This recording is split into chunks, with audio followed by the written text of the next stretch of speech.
When I left you last time, we had just completed putting the paneling up in this small bathroom along with the ceiling and a light fixture. But now it's time for me to do the flooring. So I just swept and cleaned this flooring as much as I possibly could. It is a painted cement floor that we want to make it look pretty. So hi guys, welcome back to the channel. Yes, I am in our newly remodeled half bath that's in our garage. So our garage is like a 5-car garage. It used to be a pole building that they attached to the house with a walkway. So it is a huge space. It's where we do spend a lot of times. We show our hauls, we unload our auction finds and share the hauls with you all. It's where my inventory for my antique retail booths are, my eBay inventory. Chris is going to be building a bar, and come Thanksgiving, we'll probably be having a lot of tables set up to host the family dinner. So yeah, we needed to kind of fix up this bathroom to make it look not so nasty. So today's video, I'm sharing painting, and then I am also sharing how to do peel and stick flooring. That is so super easy. Keeping with this budget-friendly bathroom, I actually redid a bathroom in our old house with the same floor tiles. They're from Walmart. I ordered them online, but the problem was that the edges did not match up. So when I complained and said something to Walmart, they just sent me 4 more boxes. Okay, but it was the same thing. They still didn't match up. But, you know, unless you really spend a ton of time staring at them, you really didn't notice. So unfortunately, when I was videoing, I thought that I got the other side of the door jamb where this is not even. Like, so where the measuring tape is, the measuring tape on the other side goes on the outside of that wall. So it should butt up to the inside of the wall. That's what I mean. It's not square. So this could make laying these tiles interesting when the tiles themselves are perfectly square, but the room isn't. Now, usually you'd want to center your first tile in the center of the room. Sounds good. But sometimes when things aren't straight, old houses aren't straight, things aren't straight, you kind of have to throw that out the window. It's just how it is. And then if I did that, look how many tiles I would have to cut to fit the side of that wall. That kind of seems wasteful. I only have 40 tiles. So I have 40 tiles to complete this, which is 4 boxes. There's 10 in each to complete this room. So I can't really waste messing up on a cut. So we decided to go all the way against the wall. That way I didn't have to cut so many.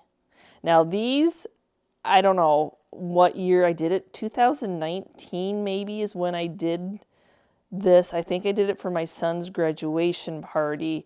So this is how long these tiles have been laying around. So they still are good. That sticky on that back is still a beast to pull off that paper. And I started laying them level with the level, and I thought, well, that's not too much a gap. Against the wall, I can caulk that. But the more I went down, the bigger the gap became, which was so noticeable.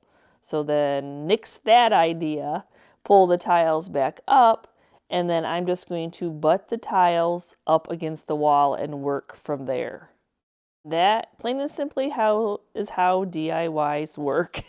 So I'm like, I'm not cutting up a tile to fit in there. That will look wonky. I'm going to do my best just to get all the full tiles laid first before making any cuts. As I said, 40 tiles. I don't remember the square footage of what they would work on, but I knew that I had to get all my full tiles on first. And these things are sticky. Yeah, when I put them on, I didn't really like roll over and walk over and smush them into the cement quite yet. So I could peel them back up without worried about the sticky being on the ground. You know, once they've sat there longer, then they really become adhered, but you do have a little bit of play time other than me just butting them up.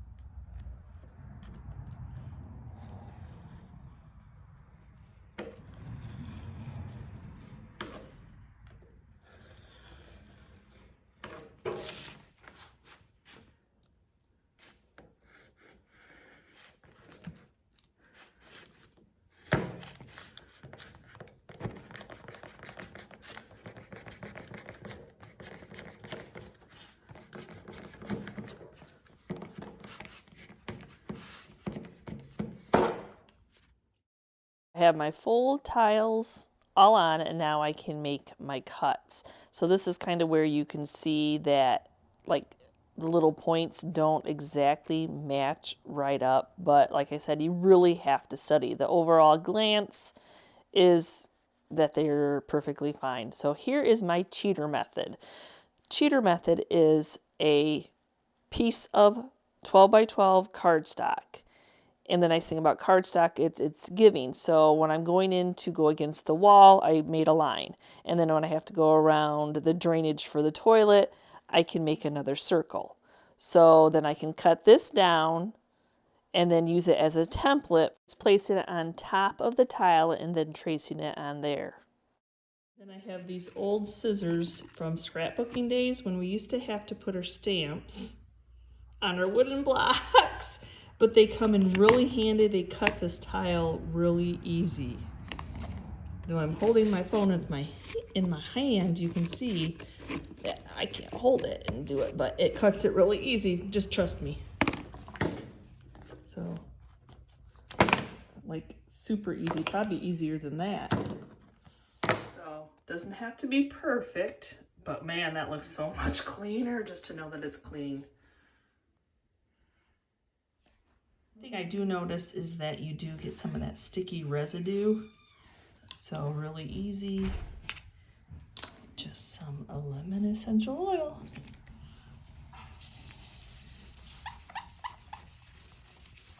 Smells good too. Yep. Yep, and then it'll make it smell good. I know this is a small space, but you can still get these tiles from Walmart, a different version of these tiles, and it really only took me not more than 2 hours to lay that whole flooring. So I'm all caulked now. Caulked as in all the edges, all the brand new spots. So all the gaps are filled in. I know white on white in the middle of night it's a little hard to focus in on the camera. And then the seam where they were together. And so now what do you do with that piping? So that is water line that goes to the sink, but it goes to the sink, that's the water line. And so since we're kind of sticking with the industrial vibe here, instead of blending it, I'm going to make it stand out by painting it black and really giving it that industrial feel to go with the light and the rusty, crusty ceiling. So yes, I taped that all off. They had painted it gray to match, but I am going to use Color Fusion's Coal Black and paint it by hand. If I would have thought about it, I might have sprayed it before we laid the paneling, but no, now it's going to get hand painted, especially since I have the floor down. So yeah, I'm not going to spray it now.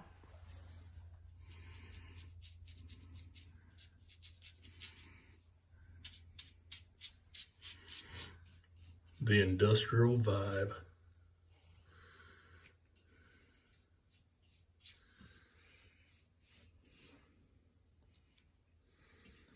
Just as long as somebody doesn't think it's a handrail. Oh no. For my paint color, I'm just using Bear's, already mixed up, no pre-mixing or anything like that.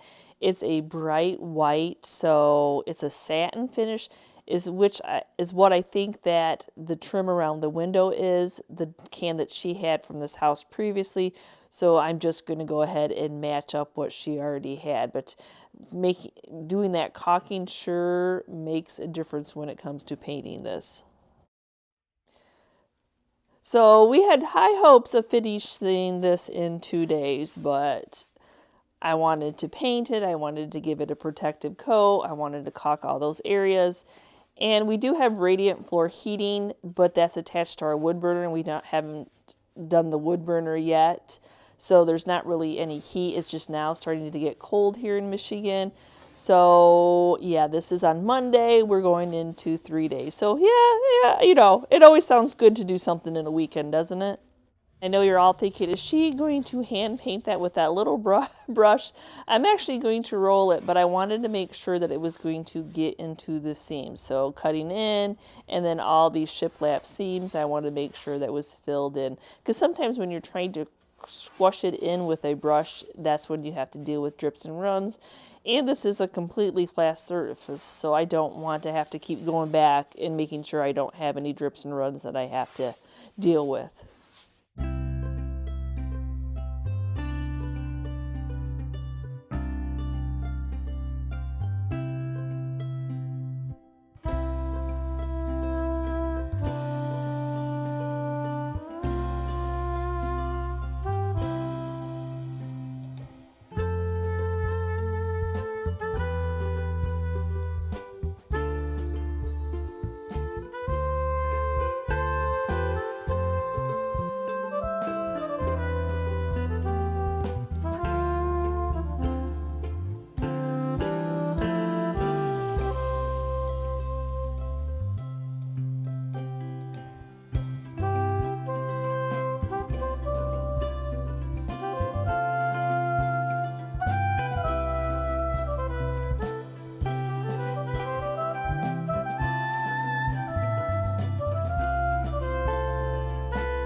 I just had to throw this in here. What Chris has been looking for since we moved into this house was a bigger lawnmower and then a bucket, so when it came to snow removal he could do it himself. And the best time of year is the end of the season to buy one. So this is a 2010. It's not brand new, but he's pretty happy with his new toy and well worth the wait. So y'all know, to have this much acreage, which is just a couple acres, it takes 2.5–3 hours to mow, and then being able to, scoop your own snow, because we have a huge driveway, and then a path out to the studio is huge. And then also there's a lot of landscaping projects we would like to do, and there's a lot of big rocks on this property. So that old toilet was just gross and nasty. Everything about that. I had not even used that bathroom, y'all. So having a new, it didn't have to be anything fancy. It's just, it is what it is. It's a toilet. It's in a half bath that's in your garage. So it just needed to be clean.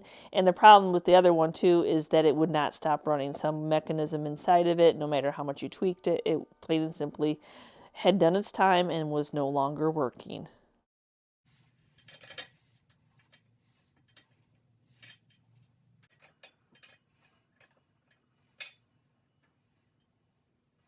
This is what it looks like so far. So we have some trim yet to put up, some decor, which I know y'all love, to add in. Of course, we got to make it pretty, and then we have to put the door back on. But yeah, it's looking really good. I am just so pleased with the industrial meets farmhouse vibe this has got going on. So I hope you enjoyed today's content. I absolutely love how this bathroom turned out. I actually missed my bathroom at my old house. Making something your own, giving it your own personal touch.